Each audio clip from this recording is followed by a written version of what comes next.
Welcome everyone. Neil's old-timer Aish, as he's mentioned, been involved in our community for many, many years already. He's an enthusiastic and energetic CEO and founder of Century 21 Masters, an accomplished veteran in the real estate space with 40 plus years in the business, and is nationally recognized as one of the country's top real estate trainers and sale coaches, who has personally trained, coached, and mentored thousands of successful real estate professionals, which is, to me, what's most fascinating is you went more into the world of training than in the world of actually making the sales, meaning you're lifting up people as opposed to lifting your own business, which is a very special thing to do. I find it amazing. So thank you. Welcome, Neil. Thank you for being here. Thank you. Thank you. And thank you, Rabbi. And I appreciate this. And I had a few minutes to talk to some of the people, and it's a great group. And I really appreciate the opportunity to come in and do this. And when I got a call from the rabbi, we were talking, actually, I was in the process of kind of working on our business plan. We as an organization do things a little bit counterintuitively. Most business organizations were building their business plans starting in October and November as the year tends to end and people start thinking about the next year. We don't do that. We haven't done that in 10 years. What we do as an organization is we call it run through the finish line.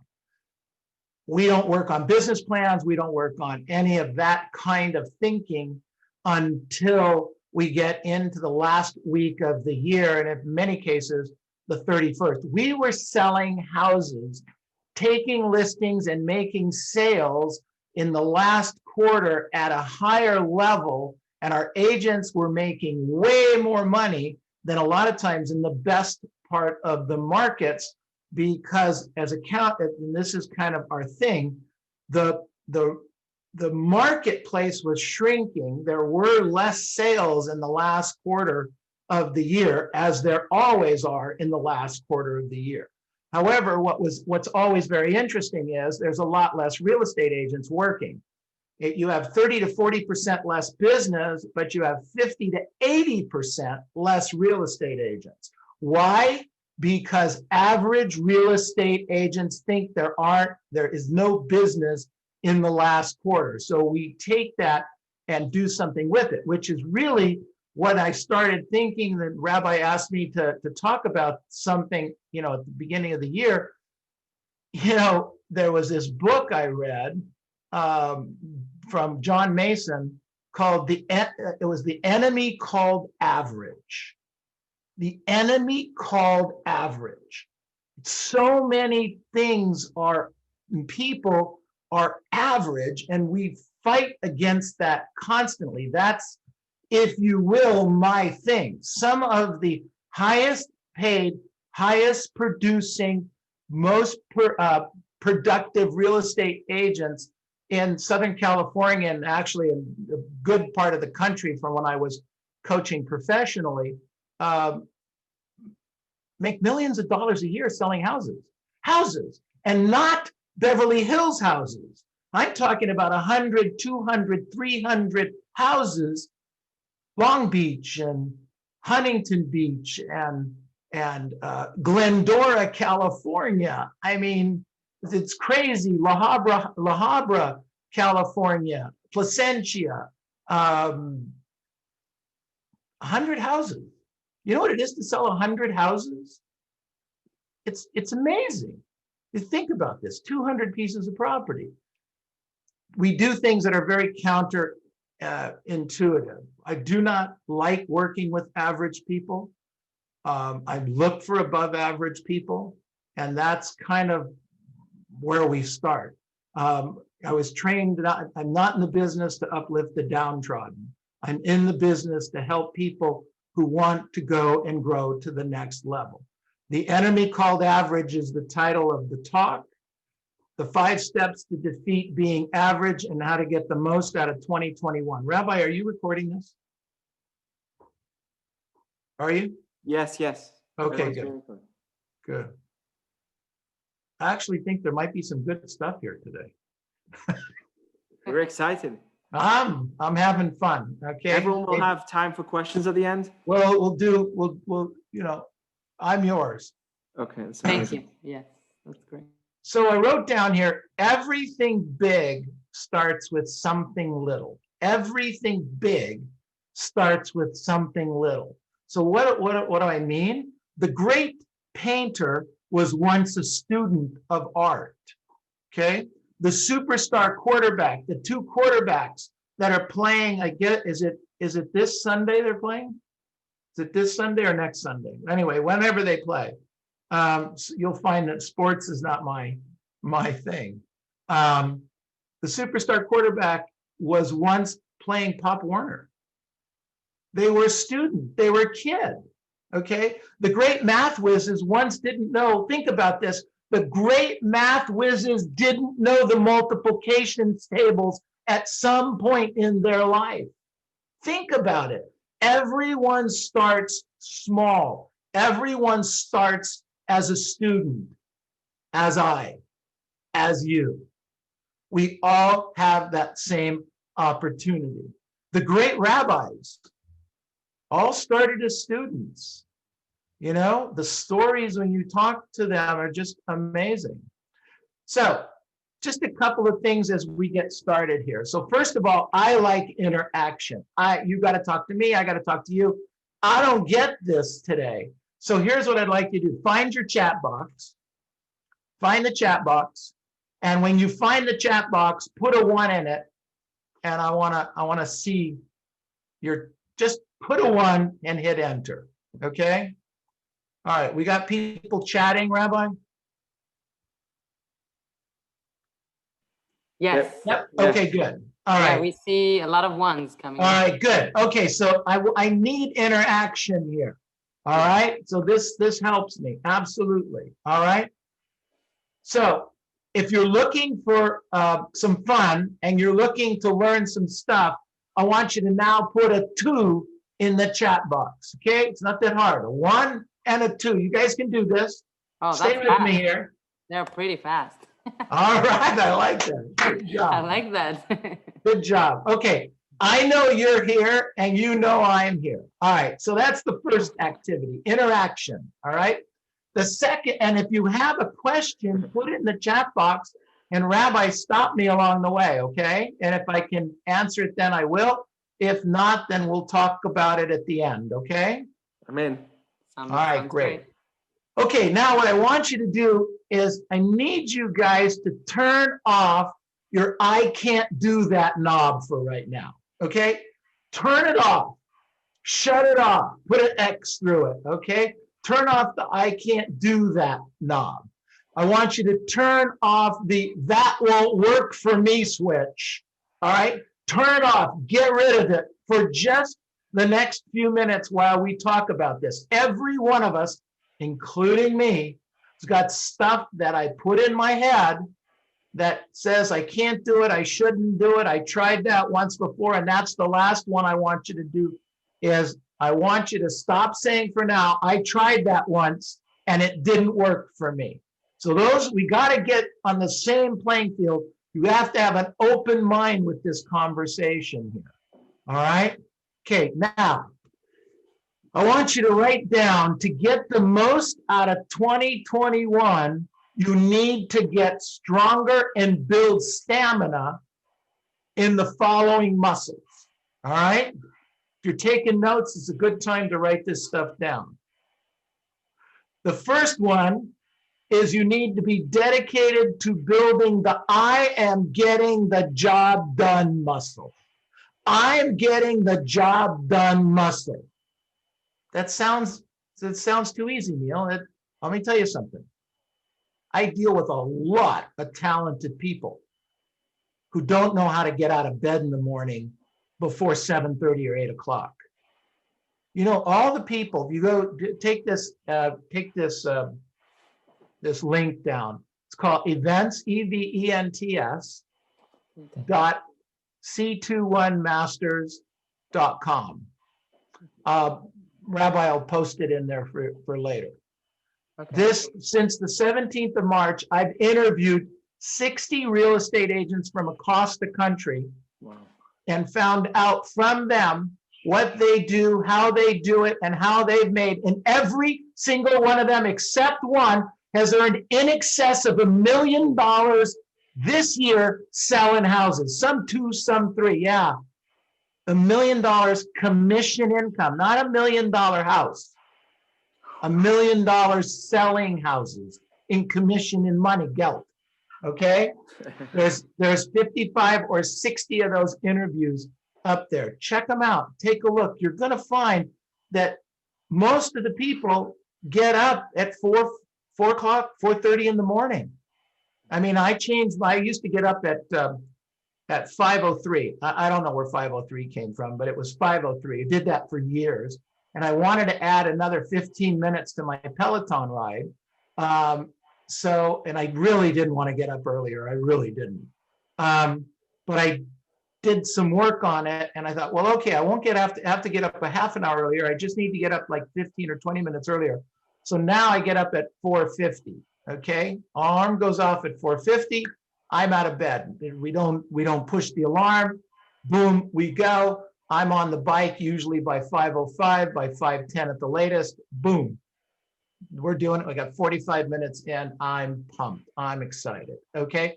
So I'm going to get the job done muscle. Make sure you get that one. So the next one is we need to dedicate ourselves to I'll keep going even when I don't want to muscle. I'm going to keep going even when I don't want to muscle. I don't feel like going to the gym. I don't feel like getting up. I don't feel like making those calls. We have some people in show business here. I don't feel like, my gosh, that what you shared with me is that all of the actors got together and you filmed it separately and then put it all together. Brilliant. Absolutely brilliant. I'd love to see the finished product on something like that. And then I wrote down here, we must get dedicated to building the I'm going to do what I say I'm going to do muscle. I'm going to do what I say I'm going to do muscle. And I added a little caveat to that. A lot of times we do what we say we're going to do to others because we don't want to look embarrassed in front of them, but we almost never do what we say we're going to do to ourselves. We make promises to ourselves all the time, and we don't keep those promises. Think about it. So let's keep some of those promises. I'm going to do what I say I'm going to do on the promises I made to myself. Okay? So we get started on that. I wrote down here, a common trait in all successful people is that they're consistent in the small things. So we think we have to do the big things. It's the small things. There's power in taking small steps. They get up early. They exercise. They have a routine.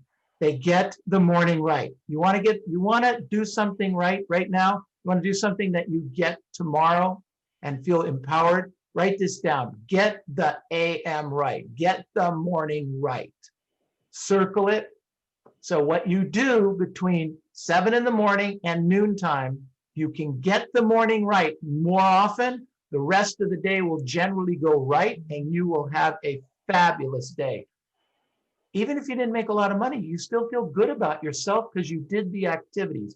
I'm going to talk more about that in a minute. One of my very favorite quotes is, it's baby steps consistently, not giant steps occasionally, that wins the day.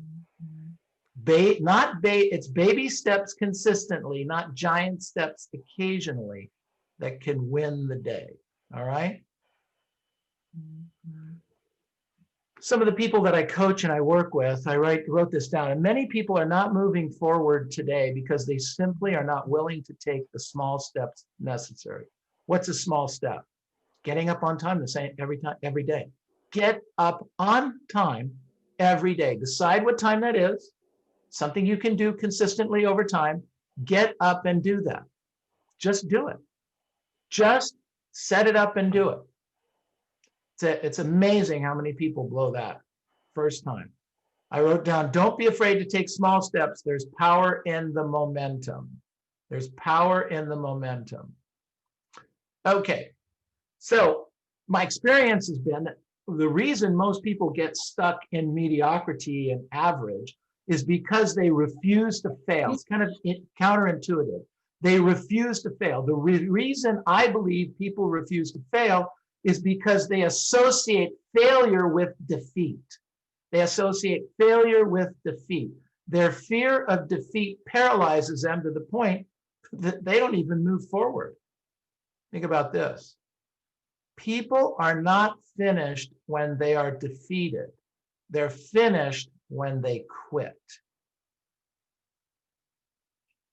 People are not finished when they're defeated. They're finished when they're quit. Anybody read any books about Navy SEALs and what they go through? It's not the toughest that get through SEAL training. It's not the meanest and the toughest. It's the ones that have the inner strength. They don't quit. You ever run into somebody that doesn't quit? They just keep getting back up.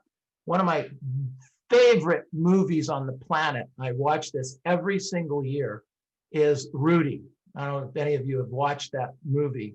It's a football movie. Ladies, you'd love it. It's all about not giving up and not quitting. Okay? People are not finished when they're defeated. They're finished when they quit. So I wrote down here Benjamin May. He was a Southern activist years ago. God, back in I think he was born in the late 1800s, early 1900s. But he wrote, the tragedy of life is not in our failure, but rather in our complacency. Not in our doing too much, but rather in doing too little. Not in living above our ability, he says, but rather in living below our capabilities.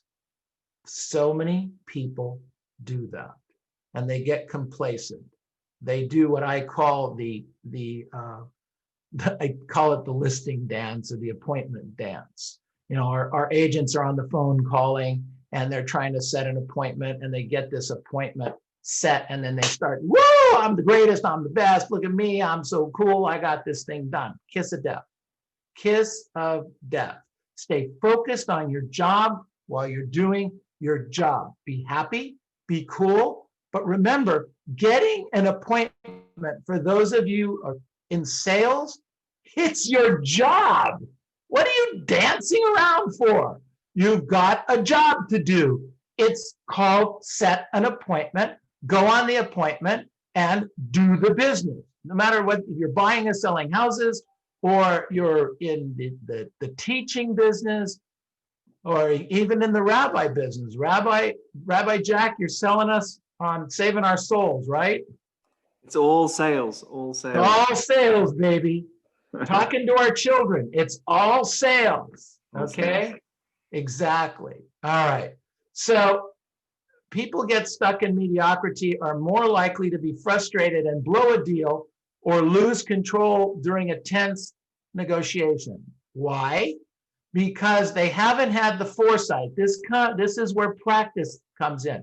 Either mental practice, thinking about it, or doing the deal. They didn't have the foresight to imagine every conceivable setback and obstacle and find ways to overcome the adversity before it becomes reality. Think about what you're doing, plan on it, and go forward. This is one of the things where I believe we've had an over-reliance on talent.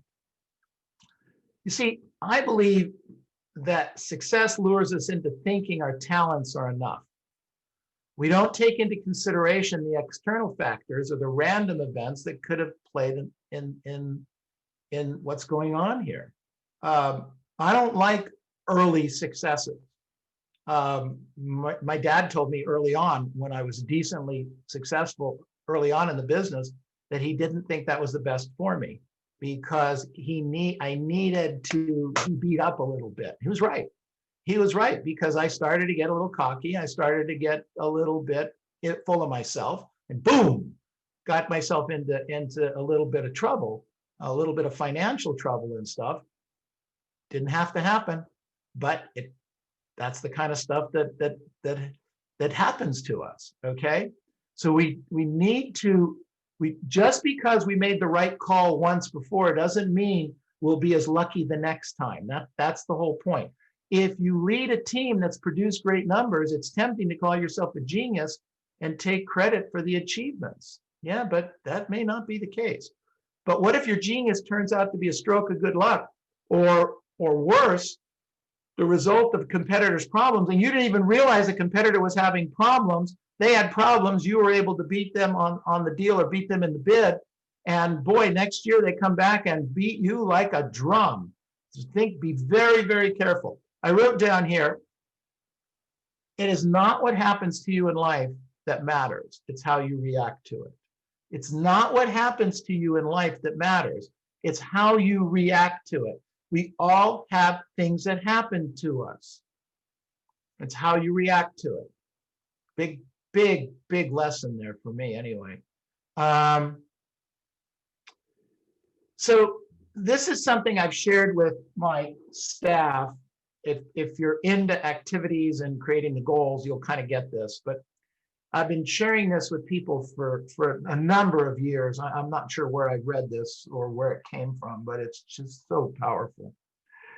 In my book, failure is not hitting your goal. Okay, that's so counterintuitive to the world. You don't hit your goal, you're a failure, you're a loser.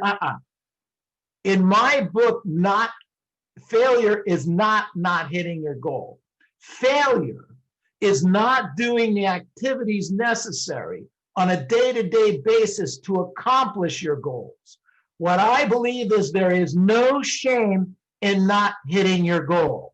The shame is in not doing the work required to accomplish your goal. For that, I believe there is no excuse. It's not a failure to not hit your goals. The failure is not doing the activities.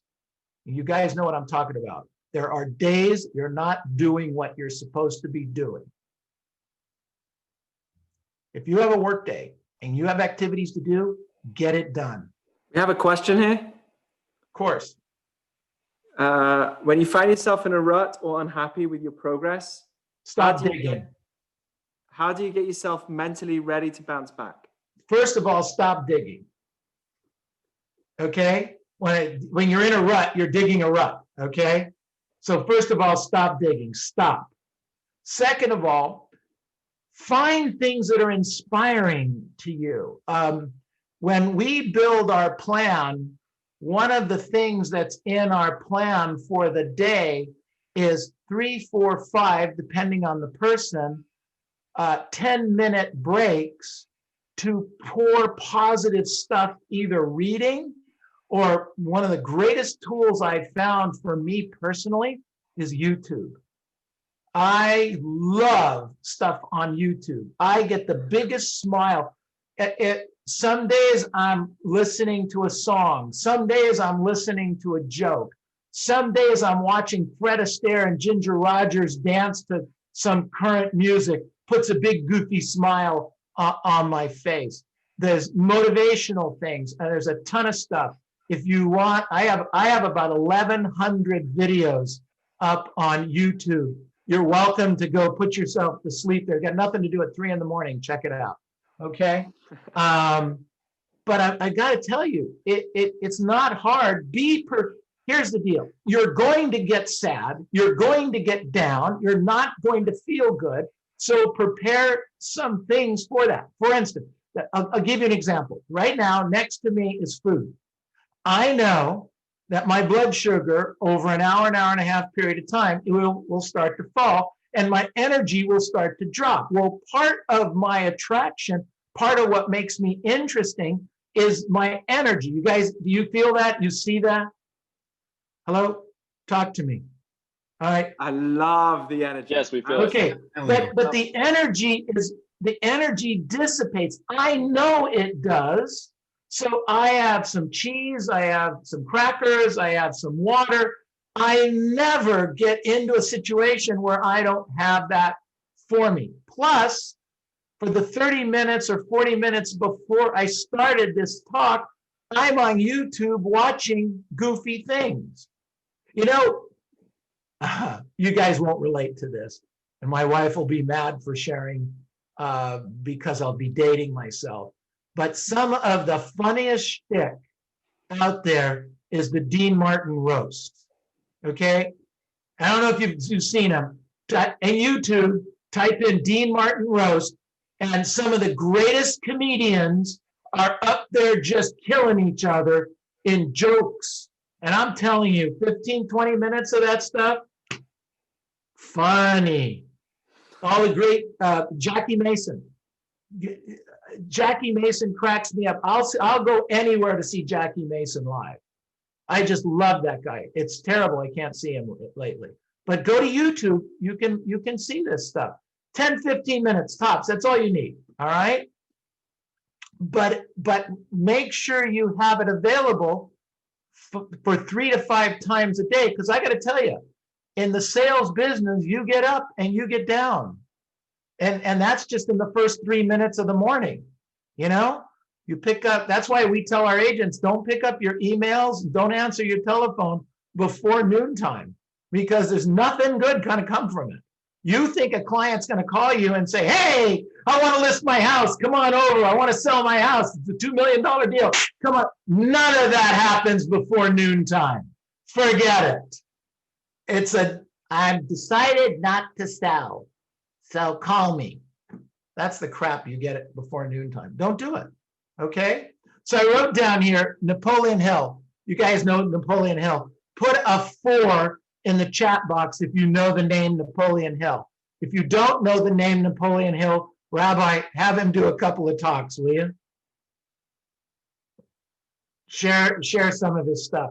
He writes, most great people have attained their greatest success just one step beyond their greatest failure.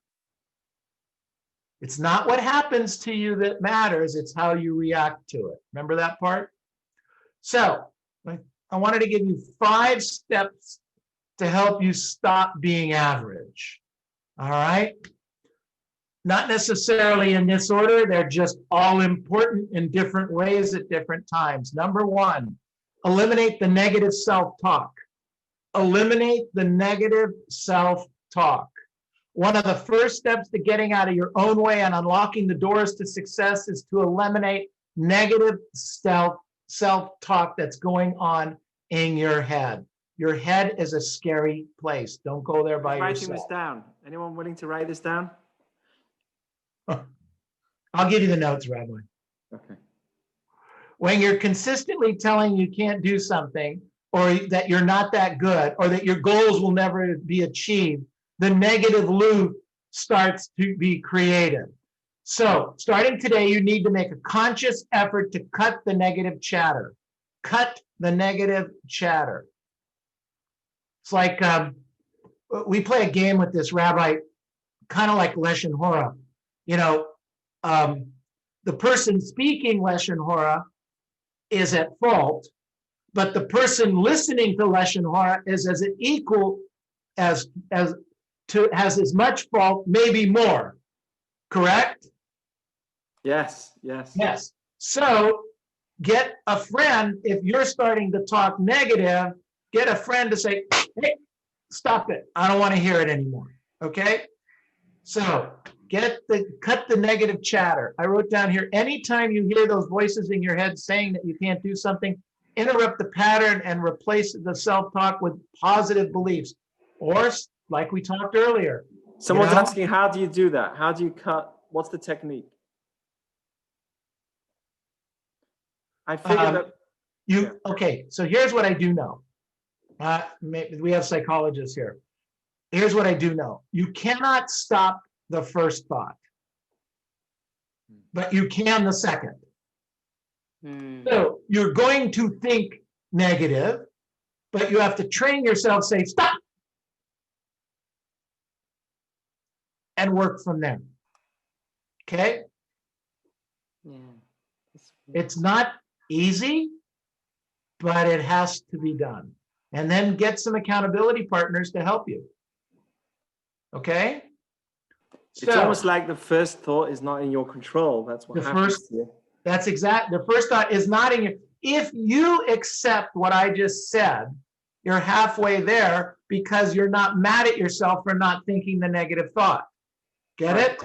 Right. Say, okay, well, I couldn't stop myself from the first thought, but boy, I can fix it now. And maybe it's going to be 4 thoughts later, but you look. I'm studying with Rabbi Heller, and we're talking about, and my wife and I have difficulty thanking God, for all the things the great things we have. And I'm sure you guys have gone through this exercise. One of the first things Rabbi Heller gave us to do was to tie our thumb to our hand. Okay, Rabbi Jack, do that to you guys? Not done this. No, not yet. But I speak Okay, about well- gratitude for happiness. Okay, this is right. So tie your thumb to your hand and then walk around for the next 3 hours with your thumb tied to your hand. And you will come away so grateful to have a thumb that works. It'll make your day. So I do stuff like that. I'm grateful for my elbow. All right. I'm grateful for my thumb. I'm grateful I can talk. I mean, I have to tell you something. I can't write. Okay. I do not know how to write. I cannot communicate as so many people can write a book or write a phrase or write a paragraph. My gifts God gave me were the ability to be energetic and communicate some thoughts with high energy. Not because my words mean anything. The truth is that when we communicate, our words are only 7% of the communication. 38% is in the tonality, and the balance is in the body language. You'll notice I'm all over the place. I'm communicating energy at a high level, okay? So, I don't know, that's my psychobabble, if that helps. I love it. All right, the second thing I wrote down here is gain massive clarity because I learned from Rabbi Heller clarity on how do you want to be above average, okay? Tim Ferriss wrote a book, and one of the things in his book, he talks about, listen to this, life punishes the vague wish and rewards the specific ask. Life punishes the vague wish and rewards the specific ask. I love this guy. If you want confusion and heartache, ask vague questions. If you want uncommon clarity, ask uncommonly clear questions. So here's the question. So what does he mean? I want to be average at what? I want to be above average at what? Above average at financial success, physical fitness, romance, eating hot dogs with your hands tied behind your back. Where do you want to be uncommonly above average? So what specific things do you want to stop being average at? So how about you want to be an above average business person, right? So how about the first step to breaking free of an average lifestyle is to select the things you want to be excellent and to define what excellence means, okay? I want to be an excellent entrepreneur. What is excellent? Is it 6 figures? Is it 7 figures? Is it 8 figures? Is excellence a $20 billion hedge fund? What is excellence? Okay, let's decide that. What about physical health? Is it being able to run a mile under 7 minutes, bench pressing 2 plates, bench pressing 4 plates, being less than 10% body fat? You have to be specific. You have to have clarity in this conversation, all right? Or just waking up every day with lots of energy and excitement. That's what I do. But I've got to do it. I got to ride that stupid Peloton. All right. If I don't ride the Peloton 4 days a week, I have a problem. All right. And I don't ride it so good. I'm not going to show you my numbers. But I'm out there, and I'm out there every day. I'm the turtle, okay? You know the turtle and the rabbit story? I'm the turtle. For 44 years, I'm the turtle. I get up at the same time. I drive to the work at the same time. I tend to eat the same kinds of foods. I show up, I teach, I train, I have energy, and I do it again tomorrow. And I keep doing this. I'm sickeningly consistent. I've had competitors in the last 44 years that will run circles around me for a year or two, and then they're gone. Let me tell you what a wonderful life you can have and how you can pay your properties off and have great stocks and great bonds and a fabulous family life, et cetera, et cetera. And all you have to do is just get up every day and do your job with energy, excitement, and enthusiasm, and don't have too many wild swings, okay? You're entitled to an occasional mess up, but not very many, okay?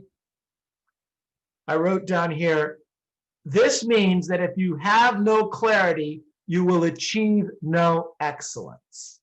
If you have no clarity, you will achieve no excellence, period.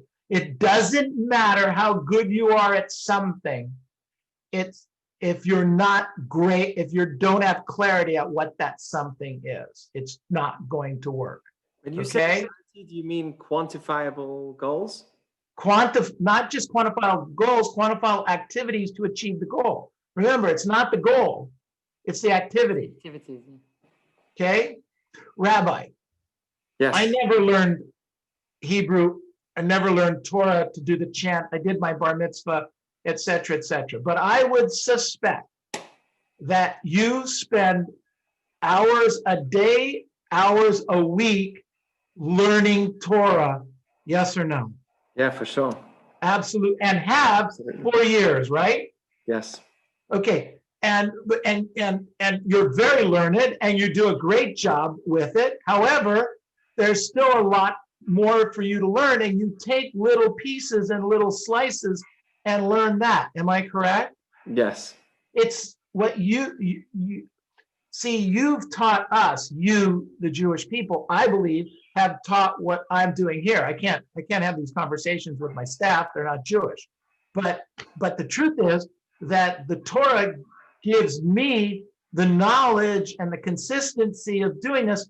I mean, if it wasn't for Orthodox Judaism, there would be no Judaism today. That is my opinion. Okay? Because it's the Orthodox Jews that carry it through and don't allow the inconsistencies over, what is it, 5,800 years? 3,300 years. It's a long time. Okay? I'm sold on the program. I just don't do it at the level that I should. But I'm getting better every day. Write this down. Canny, C-A-N-I. Anthony Robbins wrote this in his first book. Constant and never-ending improvement. Canny, constant and never-ending improvement. That's me. Every day, in every way I possibly can. Some better, some worse. Some weeks are better, some weeks are not. Okay? I wrote down here the third one, proven system for becoming world-class. Find a proven system for becoming world-class in what you want to do. Now, here's what's interesting. Many of you have heard that hustle is the key to success, right? But think about it. If hard work was all that was required to be world-class, then construction workers and landscapers would probably be some of the richest people in the world. I don't know people that work much harder than those guys and those gals. If you work hard and you're what I call a cardio bunny who spends a couple hours a day on the treadmill, you'd be the fittest people around. But they aren't. Hard work's important, but more important than hard work is, write this down, smart work. I wrote down here, on your quest to break free from the average life, you will come to the realization that life rewards targeted systems and punishes sporadic action. If you are not using a systemic approach, I have to refer back to the Torah, a systemic approach to learning, right? Right? Okay. So if you're not using a systemic approach to break out of the average life, then you're never going to achieve what you want to do. Systemic approach is having a goal and then writing the activities to achieve that goal on a regular basis. So I had a couple of friends. One guy was, we'll call him John and Mark. Both were going to the gym at the same time. This is a true story. Okay. John shows up randomly and he works hard for a couple hours. So he's there and he's working hard for a couple hours. He lifts heavy weights, but he floats around. He goes from one exercise machine to another. There's no real system. He doesn't track his numbers. He doesn't track his rest times. He doesn't really even track the weights he lifts. He doesn't keep up with his calories. He just doesn't have a system for anything. And even though John works out 2 hours a day, his progress is minimal and his gains are disappointing. Mark, my other buddy, was a nutcase. Okay, he has a system for everything. He researched the most scientific approach to muscle growth and strength gain. You know, this guy was like nuts. He tracks every lift. He tracked the times, his rest periods, his calories. He works out only 4 days a week for about 45 minutes. But the time that he works out is so systemic and strategic, he starts packing on 2 pounds of muscle a week. After 3 months, Mark's gained more than 15 pounds of muscle, while John's actually lost muscle. Why? Mark didn't have a system. Mark had a system and John didn't. It's all about getting a system and working the system. It's the activities, not the goal. Okay? The fourth thing, write this down. Work, work, work, work, work, work, work, work, work.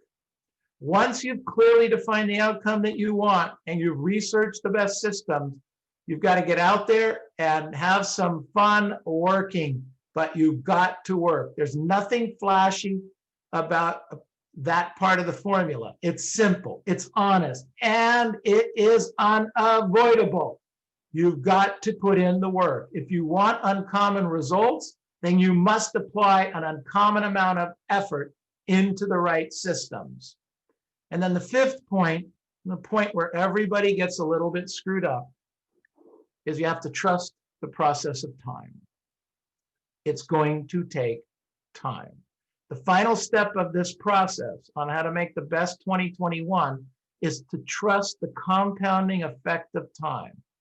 If you gain clarity, uncovered the right systems, and consistently applying those, you will eventually become world class at whatever it is you want to be.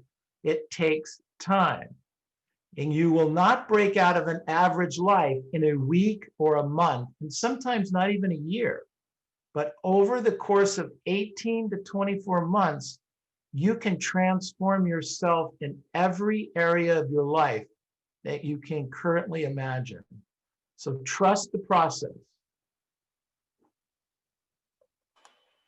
Yeah. I think that trusting the process is also, it's so important because a lot of times you make the mistakes on the way. You're inconsistent on the way because you don't believe that you want the immediate results now. And because you want the result now, you'll put tremendous effort in one day and then a little bit of effort the next day, and you won't be as consistent. Right. See, the one thing that I have, and others that are my age that have done some of this, is that we have the experience of going through the process. So what we know is, we know that when you do this, this is what's going to happen. And people want to shortcut it, and people want to get it in a year, or they want to do this, or they want to do that. But so write this maybe this final thought down. You will be where you are. We've proven this. And it wasn't me, it was Harvard and Yale and those great schools have proven this, that you will be where you are, exactly where you are 5 years from now.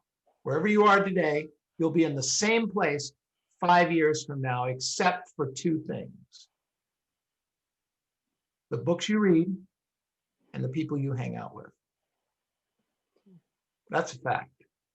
You will be in exactly the same spot, except for the books you read and the people you hang out with. Okay, if you're the richest, smartest person you're hanging out with, you need to find some new friends. All right, questions on anything I covered? All right, guys, you can unmute yourselves. And Me yeah, too. here we have Vlad. Hey, Hey, Vlad. good to see you guys again. Yay. How do you find the perfect balance between, seeking that success that you're referring to, the goals, as well as maybe focusing on your spirituality, your soul, your family, the community, things like that? What is there a percentage that you should be allocating to those kind of things, or is it almost like a 100% kind of task when you're setting a goal and taking those baby steps? That's a really great question. So I look at it as there's 5 equities in life. All right. Business is only one of the 5. What we've talked about here is kind of the business side of it. However, all of the systems, all of the routines fit under there. So business, financial, and there's a difference between financial and business, even though some people don't think there is. Family, spiritual, and health. Okay, you can divide them down a little bit more if you want, but I look at it at that. And when I build my plan, I look at all 5 of them. And the first one we take into consideration is family. Okay, I learned early on that if you don't consider the family first, the family has interesting ways of pulling at you and on you, where they will be considered, whether you want it or not. So include it, be part of it, and do it first. So what I do is I look at all the key people of my life, and the number 1 key person, of course, is my wife. But then I'll look at other things going on in the life, and then try to find out where I'm needed. When the kids were younger, we would consult the schools and find out when parent-teacher conferences were, when vacations were. They would provide all of that, and we'd line that in the calendar, so to make sure that because I was the kind of parent that wanted to go to parent-teacher conferences and be, we're busy, we do lots of work, but we're involved with the kids and soccer practice or baseball practice or whatever it was for that.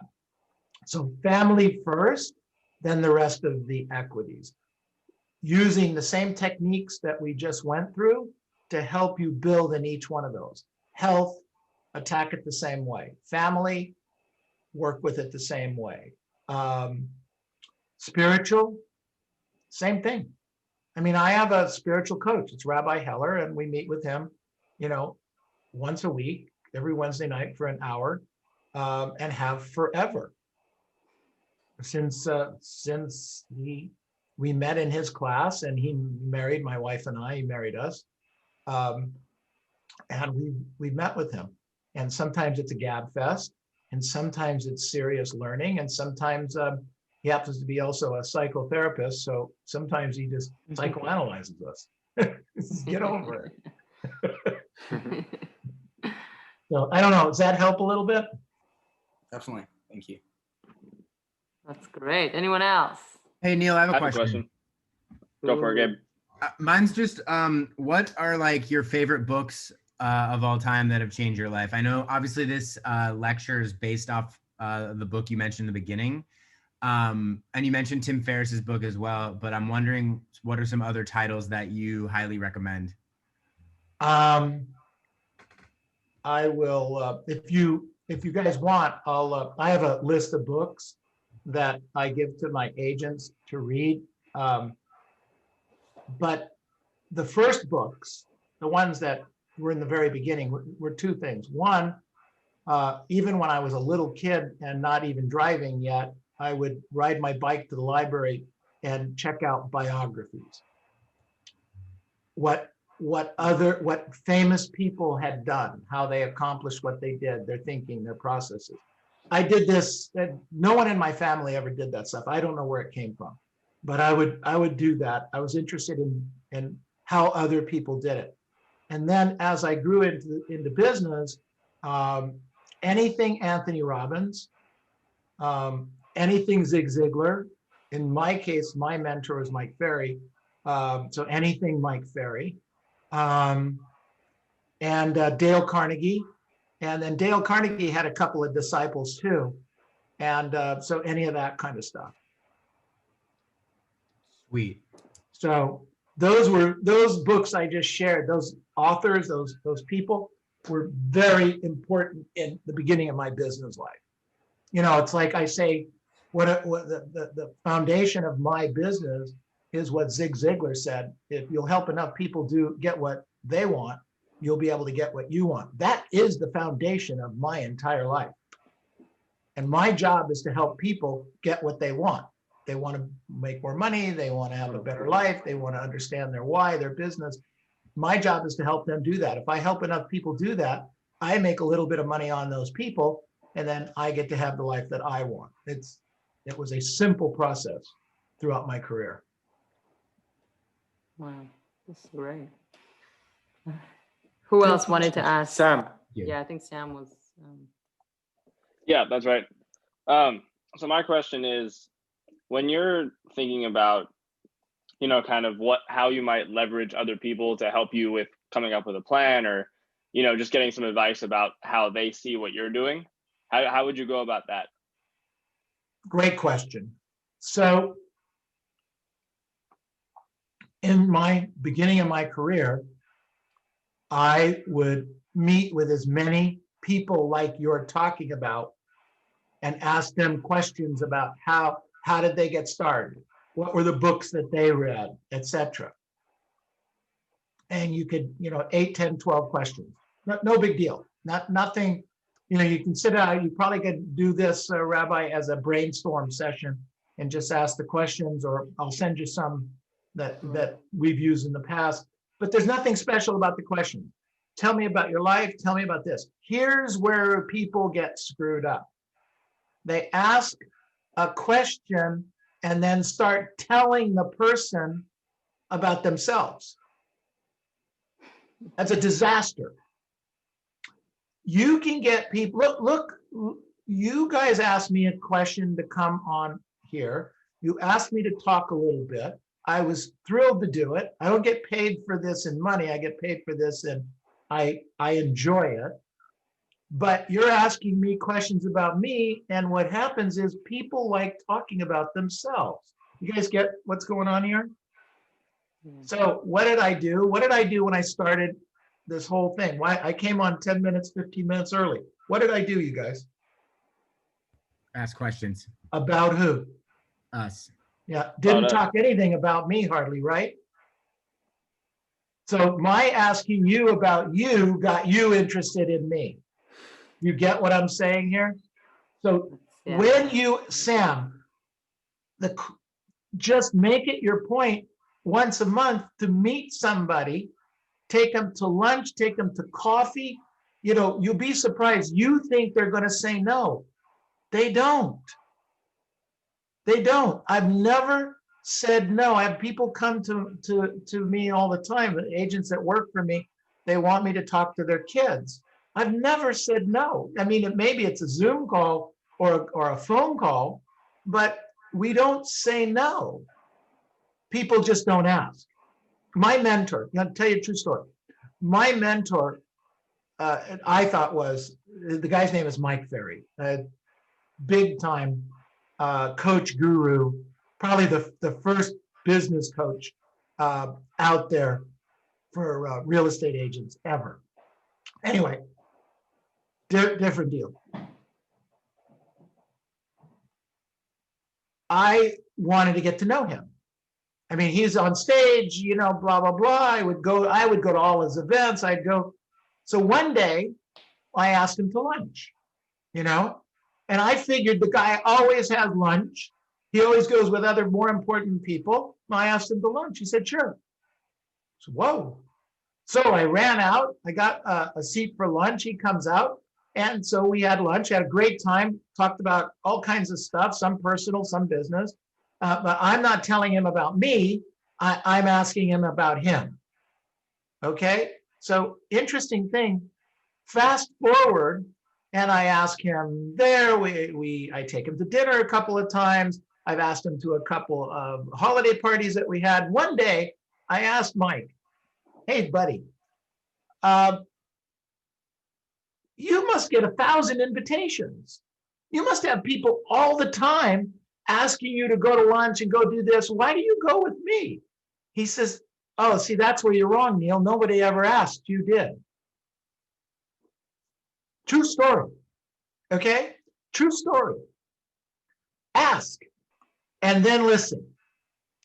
And don't tell your story. And if they ask you to tell your story, say, "Oh, yeah, I'm kind of in the real estate business, or I'm an actor, or I'm a lawyer, whatever I am." And then ask them a question. You just give them a little taste.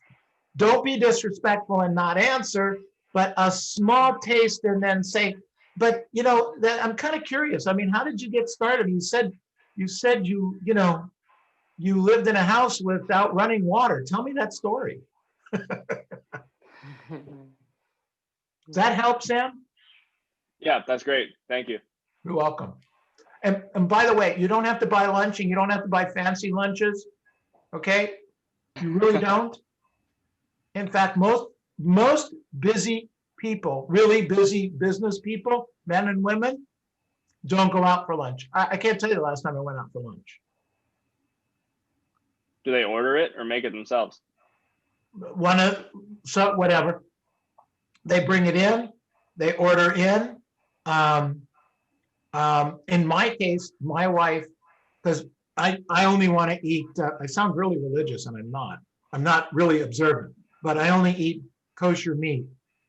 It was a commitment I made. How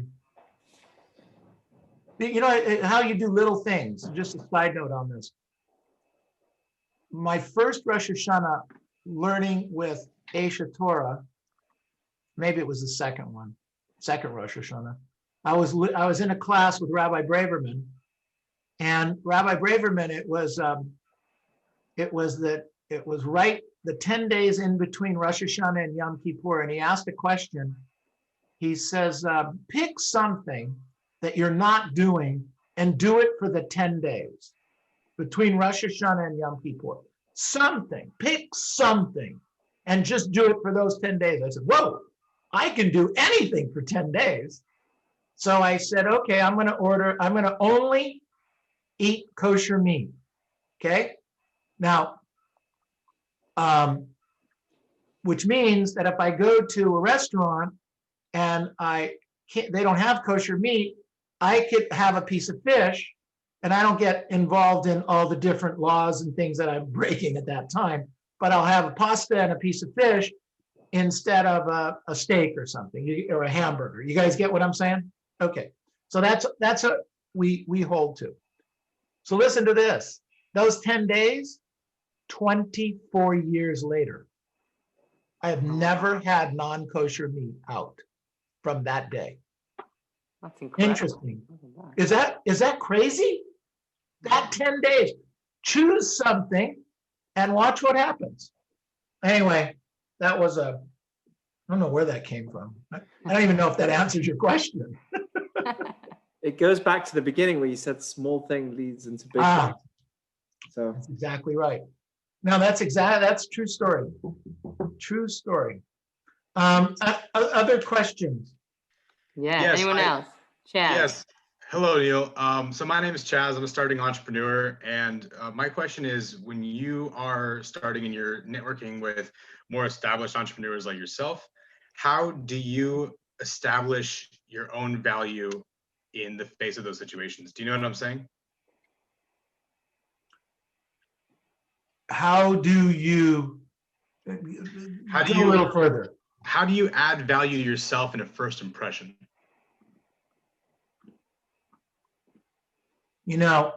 That's a great question. I talk to real estate agents about this all the time. You want to blow the customer away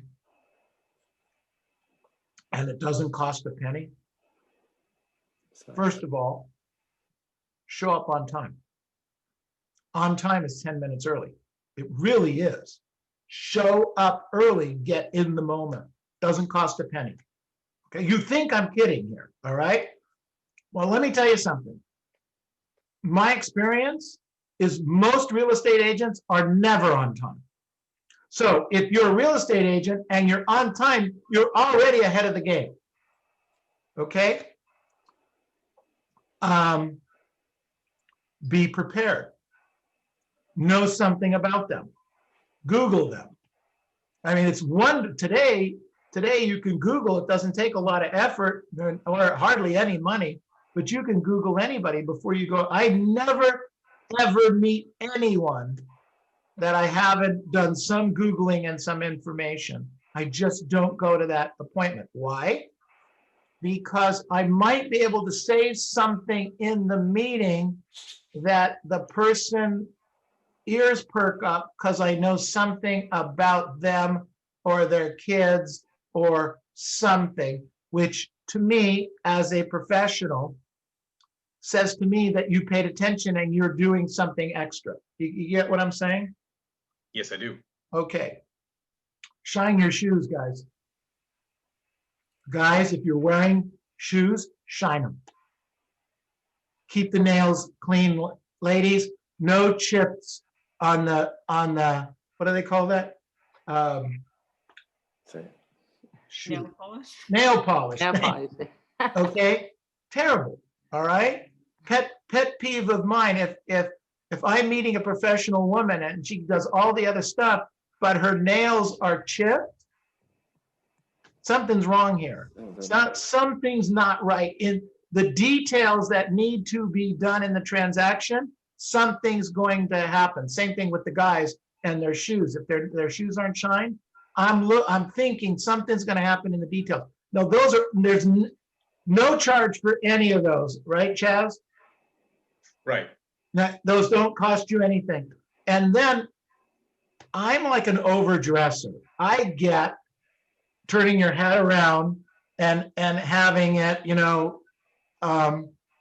but I show up to my office on Zoom every day with a tie and a shirt. And I didn't come here that way because I was dressing a little bit more to the audience, but I'm not going to come with a goofy hat and I'm not going to come with a t-shirt. So my recommendation is dress slightly up for your meetings, okay? And on Zoom, spend a little money, and most of you are looking okay. You notice there's a decent amount of light on mine and there's clarity. I didn't spend any real money on it, but I added a little more light and there's clarity so that the Zoom isn't dark. And since we're meeting this way all the time, it's got to be a little bit nicer. You get it? So make sure that your lighting, $5, $10, you can get more light. You take a lamp from your mom, I guess. I don't know. But those are the little things that do make a very big difference. Practice that. I've got a lot of hours logged on being on Zoom and working on being comfortable here. But you got to practice it. Before I came on, I reread my notes 3 times. You need to do those things. Okay. I'm not getting paid for this. There's not going to be any riches. Nobody's going to come to work for the company because of this, blah, blah, blah. But I think enough of myself and of you to give the best I possibly can. Does that make sense? Yes, it does. I think those things can help you. They're little, but they're important. Thank you so much. You're welcome. That's amazing. Anyone else? I'd love to ask a question, Neil. I first completely understand the whole appreciation of not having a finger been in a sling for a few months, a few weeks now. after surgery. Totally understand that. But picking on this detail situation you're talking about, I personally had a problem with, some people call it analysis paralysis or ready, aim, fire. How do you get past that yourself? How do you go ready, fire, aim, or ready, aim, fire, and just go forward? A little bit of experience over time. My suspicion is you're probably analytical by nature, correct? Correct. Okay. So there's a book called, I think it's called Versatility Selling. The author is Wilson, something Wilson. And he talks about the 4 personality styles and how to identify them. And then there's a little bit of information in there on how to overcome it and work with it. But the truth is, it's baby steps consistently, not giant steps. What you keep thinking is that you need to be completely ready on whatever it is you're working on. So what is it that you do? Is it Brady? Yeah, Brady. Brady, what is it that you do? What are you in school? Are you working on something? Currently working with a estate planning firm, but just bought my first piece of property about 2 months ago, and finally took the plunge and didn't do the analysis paralysis, just took the deep dive. Okay, well then you already got some practice at it. First one, yeah. Right. Okay. So I would continue to work on that and do the little things first. I mean, not being analytical, it's hard for me to relate. But I think what you can find is list out the basic things that you think you might need to do or know on that item. And then, well, let me ask you a question. Let me do this a different way. Why do you think you didn't do the paralysis on the buying the property? It's held me back, and I've consciously known that for a few years. So I just felt like this time I just had to go through with it no matter what. Then you know what? That worked, right? This one did. That's the best answer. I think that's great. I think that's absolutely fantastic. Congratulations. You know, why did you feel like you were going to lose the interest rates or lose an opportunity to gain profit? Was that part of it? That was definitely part of it. Yeah, the interest rates are so low right now. It felt like free money. It is free money. And if you can buy a house, do it right now, you guys. It's amazing. So I'm going to finish with this thought, a little story, okay? When you know your why, your how is easy. When you know your why, so Brady, you wanted to catch the interest rates and you wanted to catch the opportunity. So you had a why, okay? Maybe not the super compelling, awesome why, but when you know your why, the how is easier, okay? So I deal with real estate agents all the time that say, well, I want to make $1 million a year. Okay, great. So what if we don't get you to $1 million?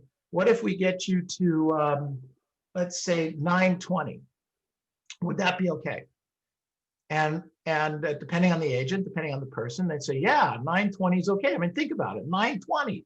I didn't hit $1 million, but I got 920. Whoa, that'd be awesome. So then I ask another question and I say, well, okay, well, maybe we didn't get to 920, but we got to 830. Would 830, now come on, you guys, $830,000 in the next 12 months. I wanted $1 million, okay? I don't need $1 million. I don't have to have the $1 million, but I wanted the $1 million. But now I got 830,000. Is there anybody here that probably wouldn't walk away from 830,000 in the next 12 months? The answer is probably not, okay? But see, what's going on here is that we haven't tied the why close enough to the money. It's not the money That's the compelling force. It's the why. All right. It's the why. So the why is I'm gonna get something.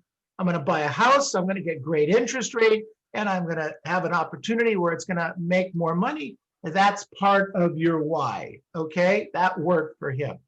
When you know your why. So here's where you have to determine. You have to keep working on what your why is. All right. Down the street here, there are two buildings. It's in Century City. You know the two towers I'm talking about? Guys know what I'm talking about? In Century City, there's two towers. I don't know if you know this or not, but those towers are let's see, they're 44 stories high. Those two towers are 44 stories each. They're 500 feet off the ground. All right. So here's the thing. Now, I'm going to build a bridge, and it's going to be the sturdiest bridge. And in the closest part of where the buildings are together is 50 feet apart. And I'm going to build a bridge up there that's going to be not going to sway. Everything's going to be fine with it. I'm going to have, it's going to be 3 feet wide. It's going to have rails, and it's going to be 500 feet off the ground, and the wind is blowing. And I put the bridge in there, and I say to you, hey, guys and gals, look, everybody needs to walk across this bridge. Nope. Most of you, including me, would probably say, you're nuts. I'm not walking across this bridge.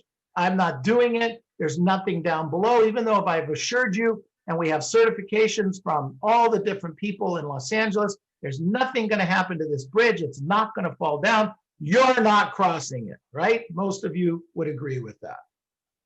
Let me change the scenario slightly. I'm on one end of the bridge, the 50 feet across. On the other end is a terrorist. The terrorist has your son or daughter, your niece or nephew, and they have them by the scruff of the neck, and they say, if you don't come across this bridge right now, I'm dropping this child. What do you do? Run across the bridge. Right? You run across the bridge because the why doesn't matter. The why is important. You now know why you're doing it, and you're doing it for a great reason. Now, it's a dramatic thing, but that's the point we need to do. We need to get the thing. You're never going to make the money you want and have the things that you want unless they're attached to something important to you. We have to find that thing. And that's what you have to continue to work on. Because when you know the why, the how is easy. That's all I got. I got nothing else.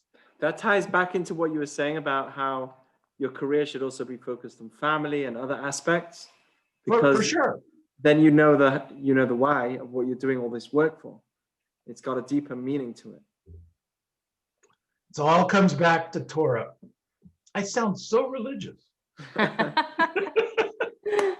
So do I sometimes. You know? Only sometimes, you know. Well, I hope this was helpful. This was amazing. Amazing. I see everyone's faces. Come on. They loved it. Thumbs up if you think it was good. Yes, guys. Now, put a 4 in the chat box. Oh, wow. The 4s are running. The 4's in the chat box. Yeah, right. We put 40. Oh, lots of 4. You got it. A 4 with an exclamation point. Thank you. Yeah, that was quite a thing. Well, this has been a lot of fun. Thank you for the opportunity. I hope it was helpful. Thank you so much. Thank you. You're welcome. You're welcome. And put in the, let me do this for you right now.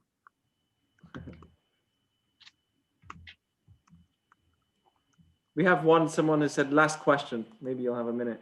Go ahead.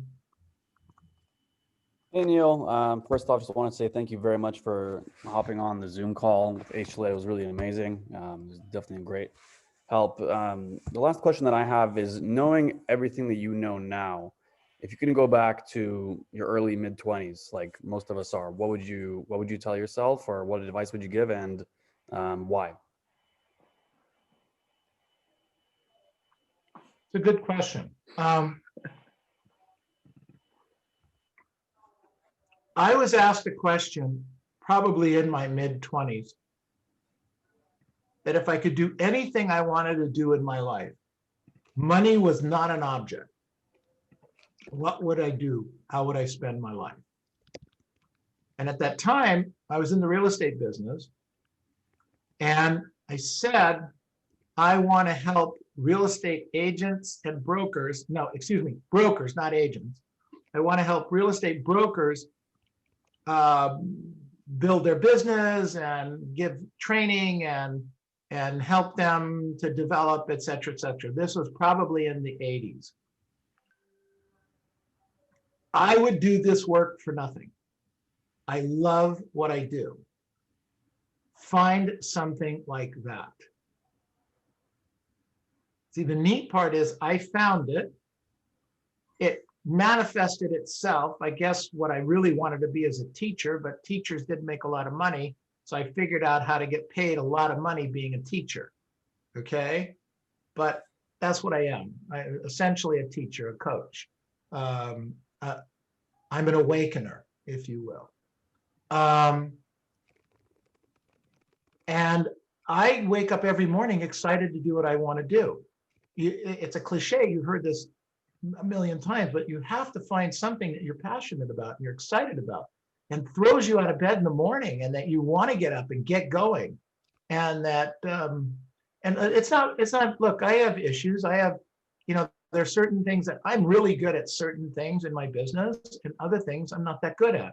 And those things I don't like to do. And when I have to do them, it annoys me. And in my whole career, I've tried to find people to hire them to do those things.